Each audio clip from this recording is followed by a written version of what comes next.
Okay. I'm so excited to get to talk to my friend, Eileen Rinaldi. My friend, and actually the first vendor that I chose for Manny's was Ritual Coffee. I interviewed 14 different coffee companies, and it was an easy decision to make. And we're going to talk about Eileen's company, coffee in San Francisco, and the role of coffee in the recovery in the future. So first, I just want to let you all know, thank you for tuning in. My name is Manny Cutiel, and I'm the owner of Manny's. It's a civic gathering space on the corner of 16th and Valencia. We have moved our programming to the internet to deal with the fact that we can't be open. I'm coming to you from outside right now to get a little bit of sun. And today we're going to talk to Eileen. I just want to do two housekeeping things. The first one is that I'm going to move actually. One, if you have a question for Eileen, you can just type it in the Q&A box at any time. And two, if you like what you heard today, you can tag us at Welcome to Manny's. And you can share what you learned. And you can also tag Ritual at Ritual Coffee. Is it just Ritual Coffee, Eileen? Ritual Coffee. Yeah. Ritual Coffee. Okay. Okay. So first of all, when was Ritual founded, and what gave you the idea to do it? Well, next month is our 15-year anniversary. We opened in May of 2005, and my very first job in coffee was when I was 21. I had just graduated from college with a degree in religious studies. Wow, religious studies? Yeah. And Why? I was also... Were you very religious? No, I really enjoyed studying the philosophy and the history of religion. Mm-hmm. It was interesting. At my school, about half of the religious studies majors were religious and half were not. Got it. And that made for really great discussions. Cool. But I was in a place of trying to decide if I wanted to go to graduate school for religious studies or if I wanted to go to medical school. And I took a job working in a coffee shop that I thought would be a mindless job, and I would be able to think about what I really wanted for the future. But as soon as I started working in that coffee shop, I knew that I didn't want to do anything else. I didn't want to go to graduate school, and that I had found what I wanted to do. Wow. And from there, I moved to Seattle, which was, at that time, Seattle and Portland were so far ahead of the rest of the country in terms of the quality of coffee. And so that was where I kind of got into the craft of coffee. And did you go to that? Have you ever been to that one coffee shop next to where the gum wall is, in that little Cherry alleyway? Street, probably? Yeah. It's like yeah, a teeny little hole in I the lived wall. downtown, so and when I lived in Seattle, I was broke. So I spent a lot of time walking around, and then my big splurge would be like, an espresso on my walk. Yeah. So yeah, I went everywhere. Amazing. So at first I just wanted to open a cafe. But when I first moved to San Francisco, which was 17 years ago this year, there wasn't anybody roasting coffee in the style that I had gotten used to in Seattle. And so I just thought, oh, well, I'll have to open a roasting company. And I had no idea what a giant decision that was. And I had no idea how much I didn't know about roasting and sourcing coffee and all of that. But I'm so glad that I made the decision to start roasting coffee, because it opened up 2 other levels of the business for me. Like, we get to, source coffee. So part of it is getting to know coffee producers from all over the world. And then the other part is it allows us to wholesale coffee to people like you. And I really love small business. So I love getting to have a hand in other people's small businesses as well as my own. How did you find that location on Valencia? Oh, that's a fun story. I knew that I wanted to be on Valencia. When I was living in Seattle, Dave Eggers' book, A Heartbreaking Work of Staggering Genius, had just come out, and he came to Seattle on a book tour, and he talked about the Pirate Store, and I was like, that is where I'm going to open. What? I don't care where it is. I want to make, yeah. I was like, I want it. Well, because at that point, my dream for my cafe was that it was going to be the center of the literary movement of the early 21st century. Amazing.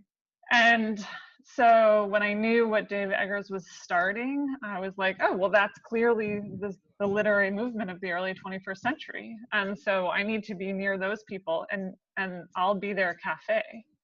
Yeah. And so it's funny because I visited here for Halloween before moving here, back when we had like a big Halloween celebration in the Castro. Right. And I said, take me to Valencia Street. It's where I'm opening my cafe. And my friend was like, I think you want to be like in a rich neighborhood, like somewhere people have a lot of extra money to spend on coffee. And I was like, no, Valencia Street's where I belong. And so I looked for a location for I was managing a coffee shop in the financial district, and I would spend my weekends walking up. Is it still around? No, it got bought out by Starbucks. It was called Torrefazione Italia. It was a great small chain, also from Seattle. They had 22 cafes, mostly on the West Coast, but they got eaten by Starbucks.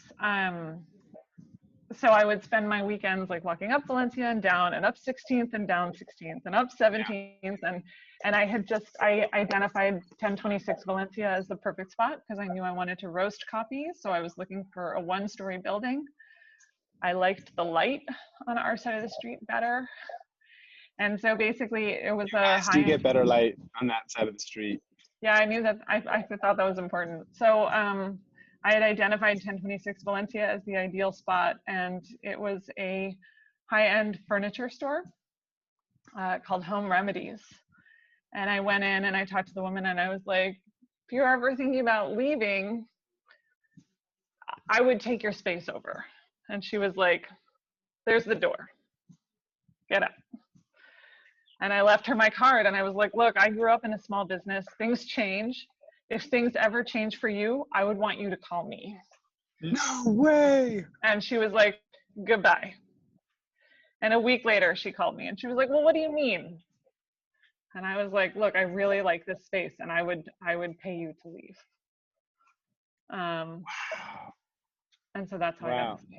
I actually did that too, and I always felt kind of awkward about it, but I would because I knew that I wanted to be around the 16th Street station, and I definitely wandered around auto body shops and storage, warehouses around there, and I was like, is anyone planning on leaving? Because I'm planning on opening up a small business, and most people are like, who do you think you are? Also, you're 2 years old, get away from me. And I'd be like, I know I'm 2 years old, but I really want to open up this spot, so I feel you. So your dream of Ritual was that it would become a literary, kind of be part of a literary revolution or zeitgeist. How has Ritual's 15 years of growth and development matched to what you thought it would be? Oh, it's far exceeded anything I could ever have imagined. I wrote my 5-year plan that I would have a roastery cafe and, as many as 4 other cafes. And so I imagined this little, local mini chain that was doing retail and wholesale. And, in 2010, on our 5-year anniversary, we had achieved all of that. But the thing that has just blown me away is how coffee has fit into so many other places. And I think that's one of the things that I love about coffee is that it's a catalyst for other things to happen. And so, we get phone calls all the time or emails now, of just people being like, hey, I'm working on this low budget indie movie and we really need coffee. If you give us coffee, we'll put some of it in the back of the movie. And I'm always like, yes, of course I will give you coffee. And so I think that's the thing that has just far exceeded what I could imagine. We're in, there's novels that take place in coffee shops, and there's Ritual takes place, is the coffee shop in people's novels. And, you know, somebody just messaged me the other day about a movie that I don't even know about where our coffee is in the movie. And, you know, just things like that where it's this, you know, there's other things that are happening in the arts world and coffee gets to be a part of it. And I love when that happens. What do you think is the legacy of coffee? Meaning, like, Ooh. yeah, I'm just gonna let that question sit where it is. What's the legacy of coffee? I mean, well, I can say what I would like for it to be, but I think we're not there yet. Okay, Like, I think I'll accept that. I'll accept that adjustment to the question. so when you say that, what I think about is I think about my coffee producers. And I think about like so, you know, so we source coffee directly from people that we have relationships with. And Yeah.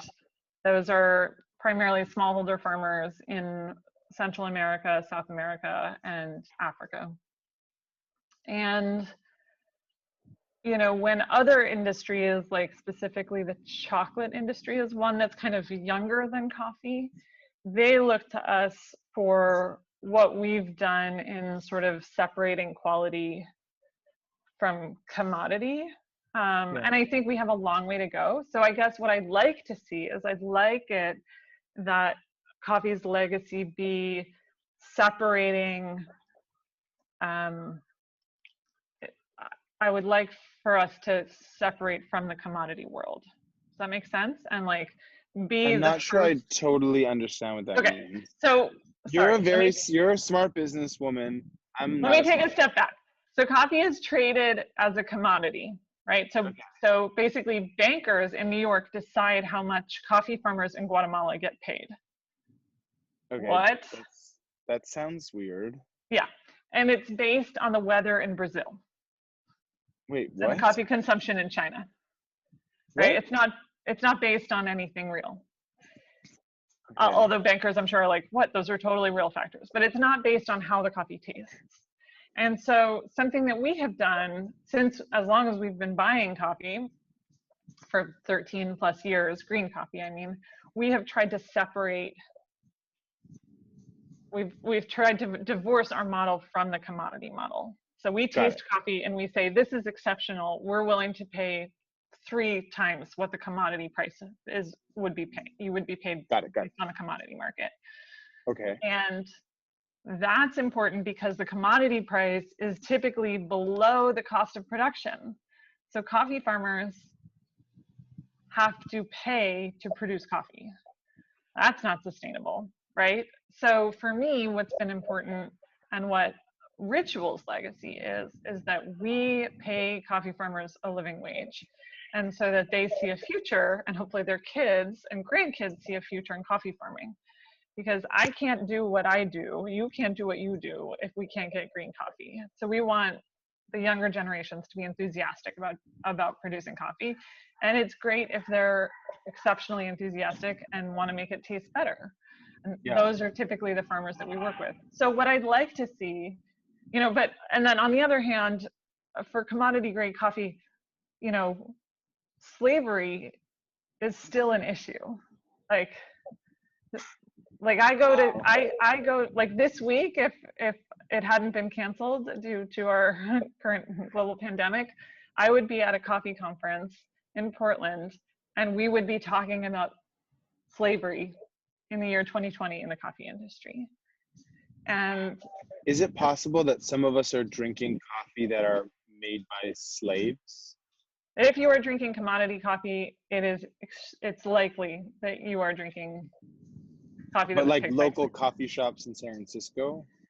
No, I mean that's primarily more, you know, the like much bigger producers or like you know, cheap instant coffee or coffee in a can kind of thing. Okay. Wow. But when you're paying like a premium price, when you're paying $3, $4, or $5 for a cup of coffee, part of what you're paying for is knowing that the people who pick the coffee were paid a fair wage and they are free to choose to do that job. or Okay, not. another kind of obtuse question. What do you think the role of coffee consumption is right now?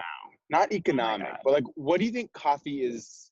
What role do you think coffee is serving right now to the San Francisco and American public, I think philosophically and coffee, emotionally?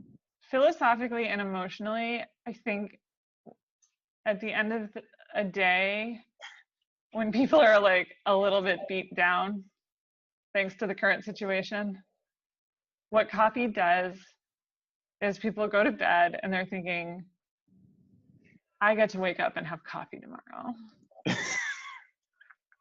Like beyond, like that's it. That's all you need. And it's so funny because like sometimes, like I've been working in coffee for 20 years now, and sometimes I don't want to get out of bed, and then I think, oh, but I get to have coffee, and it's like that's a completely new thought. Yes. And I Yeah. think that something I've been seeing kind of in our cultural zeitgeist right now is people saying like that is like I go to bed so I can wake up and have coffee tomorrow. Wow. I've been doing this thing where this is going to sound really pretentious, okay? So just like prepare yourself. But every morning since this started, I've been waking up before the sunrise, and I've been reading Team of Rivals. And I've been, as the sun kind of comes up, and I've had a cup of coffee that I make. I use a Bialetti for my coffee. And it's this little ritual that obviously I'm not the only one to have a cup of coffee early in the morning, but that combination of like a good book, the beautiful kind of quietness of the outdoors, and a really good cup of coffee is like the perfect marriage and the perfect way to start a day. And I can't imagine the experience without one of those factors, coffee being probably the most important. That's wonderful. Yeah, I mean, my life goal is to just get to a place where I drink coffee somewhere beautiful every Yeah, morning. You know, my yeah, backyard. Like right now, yeah. it's my backyard. Um, Yeah, but I mean, there's what's better than that? we have a bunch of questions, and folks, I'm just going to have one or two more questions for Eileen, and then if you have questions for her, you can start typing them into the Q&A box. And thank you everyone for tuning in too. I really appreciate it. I want to ask you about the role of coffee in the recovery and coffee culture, and how do you think the coffee industry and coffee life in San Francisco is going to be affected by this shutdown? Do you think we're going to lose a lot of coffee shops? Do you feel like coffee shops are going to need to bond together to make it through this? What are you thinking? What are you hearing as one of the Ugh. leaders in the coffee world in the Bay? This part is really grim. I mean, what I'm hearing in the coffee industry is there were a lot of people who um, were very quick to pivot, whether that was pivoting to ordering ahead or, you know, like at Valencia, we pivoted to a general store model where we're selling loaves of bread and bottles of soap and nice hand sanitizer and things that are essentials right now. I think we just added toilet paper too. Um, and Plug for those who need some TP. well, you know, it's still hard to get, you know. Really? Um, I don't use it, so. you can tell me about how you do that later. But you know, so the people who are doing well are the people who pivoted quickly, and then I think there's another group of people who are a little bit paralyzed by this, who are like don't know um, how to respond. And so to those people, what I would say is like really think through how you can make your business safe for your staff and for your customers. And it's really hard to think through what that looks like, you know, because it's not just gonna shelter in place be lifted and everything goes back to normal. Like we're gonna have to incorporate social distancing into our business models on both sides of the counter. Right. And so I know that there are a lot of places that aren't going to make it through this. I mean, we're a pretty big company, obviously, in comparison to a lot of mom and pop coffee shops. And we were still, you know, the equivalent of living paycheck to paycheck as a company. you know, so I know if we are, that a lot of smaller companies also are. And Yeah. without, you know, I mean, don't get me started on the failures of the CARES Act for small businesses, because we could do a whole section on that. Yeah.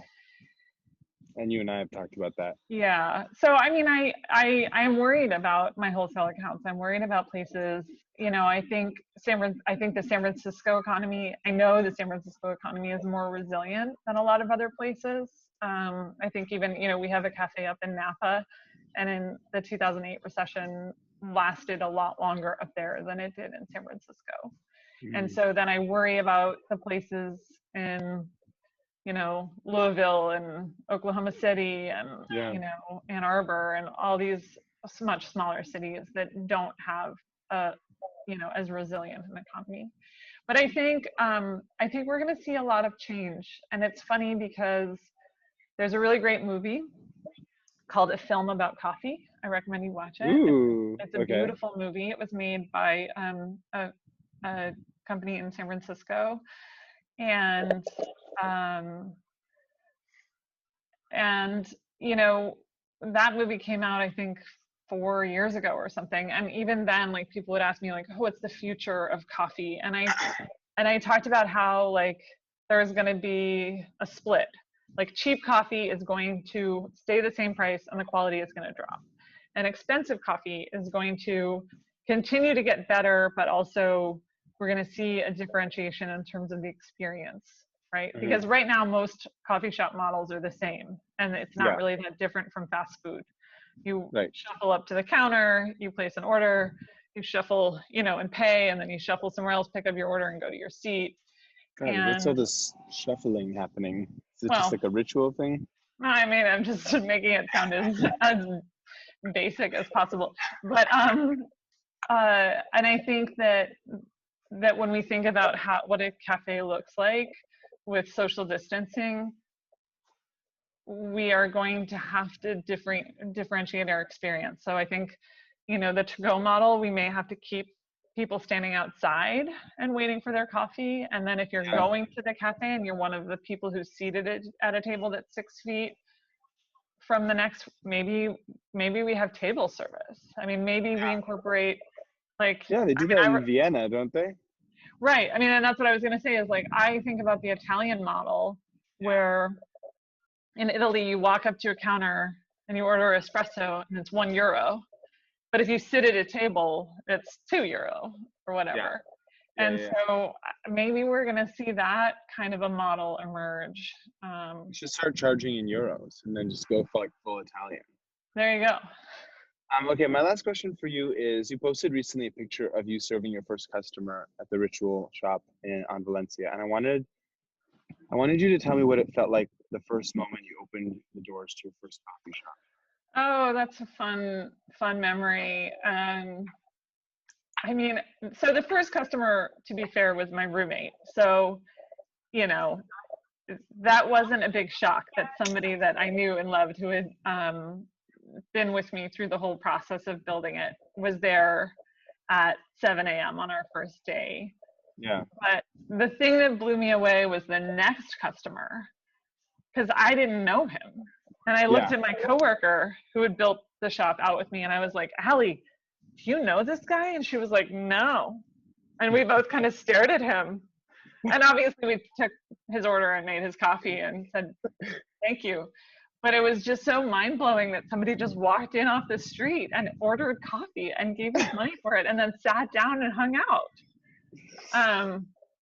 And then he blogged about it, because that was the main form of Yep, on his blogger site. Yeah, I don't even think we called it social media yet. I don't know what we called it. We called it blogging. Yeah, blogging. I had a blog. Yeah, so it's he blogged Manny's about Musings. it, and then more people came in, and it was just really incredible to see all these people respond to the thing that I had built. And, you know, beyond my friends and family, who of course loved me and supported me through the process. Got it. All right, we have a lot of questions. Let's start getting to them. Okay. As an individual, from Josh, as an individual, what is the most environmentally sustainable way for me to consume coffee? Ooh. Um, well, the the biggest carbon part of the carbon footprint is the transportation of the green coffee. Hmm. Um, so I recommend, moving to Central America and living on a coffee farm. Love it. Great. Chris, I'm in the Sunset. How come SF coffee OGs such as Ritual don't really enter the West Side, such as the Sunset and the Richmond? You afraid of the West Side? Andy Town's got it on Anytime. lockdown out there. They're doing a great job. And you have what's her name's coffee? Um, she's so great. Trouble. No, the kick-ass Irish lady. Right. Buffy's coffee. Lady Yeah, Falcon. She's Lady out there. Falcon. She's awesome.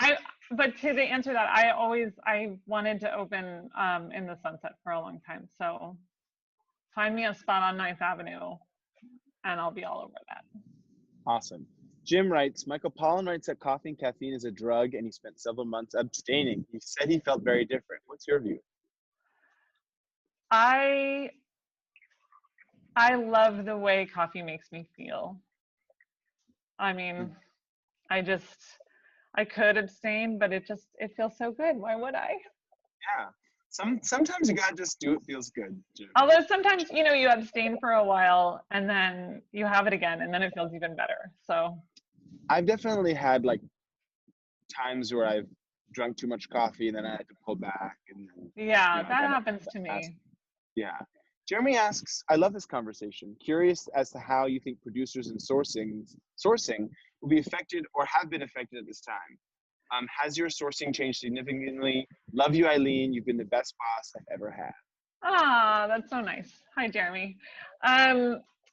I am very concerned about how this is going to affect my producers. And I'm fortunate that the SCA, the Specialty Coffee Association, is doing a lot of work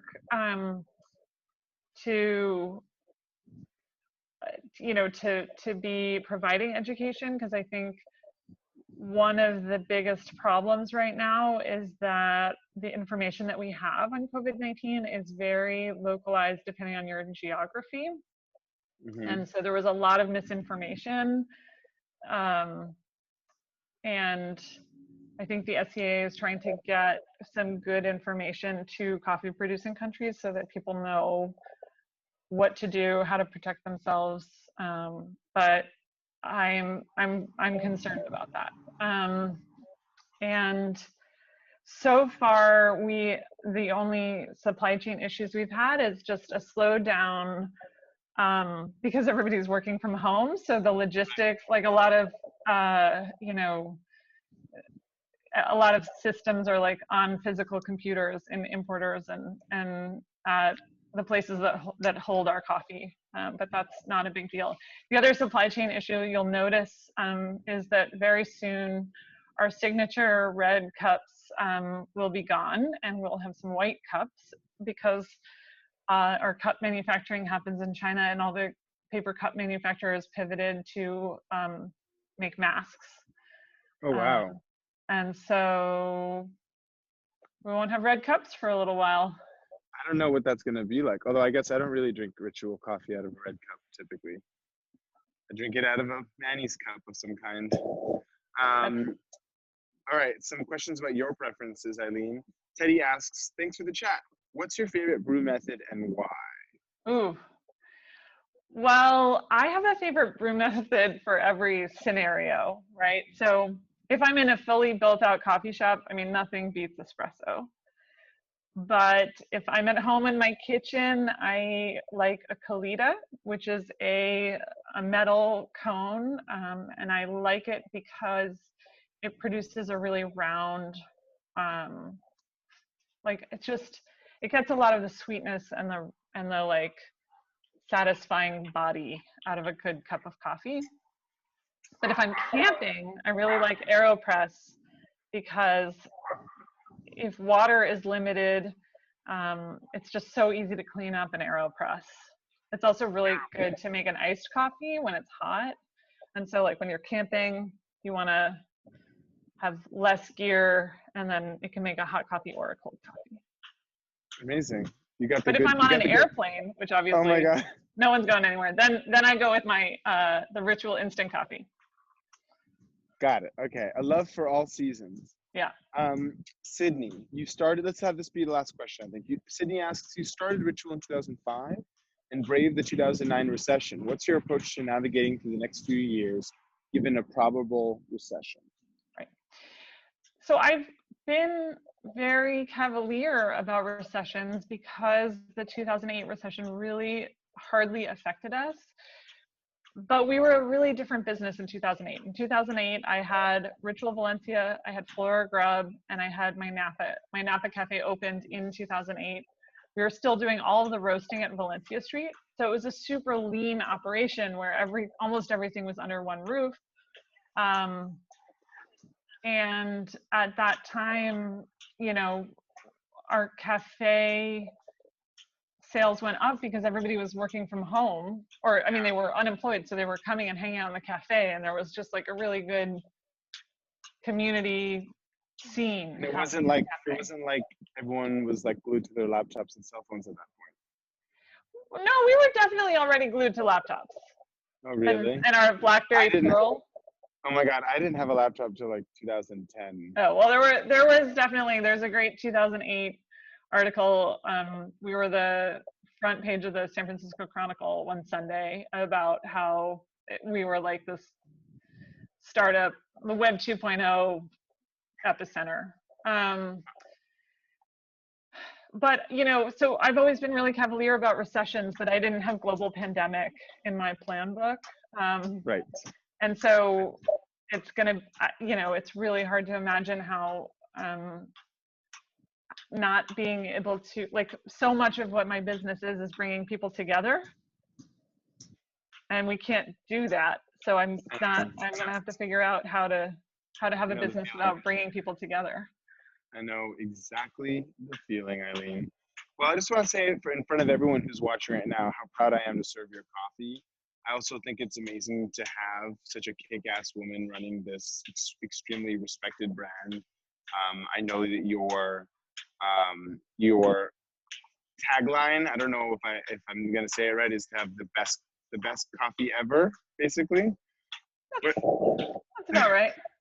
It's the highest quality coffee in the world. You're paraphrasing. It's close enough. Close enough. Okay. And you basically want to say is you've done it.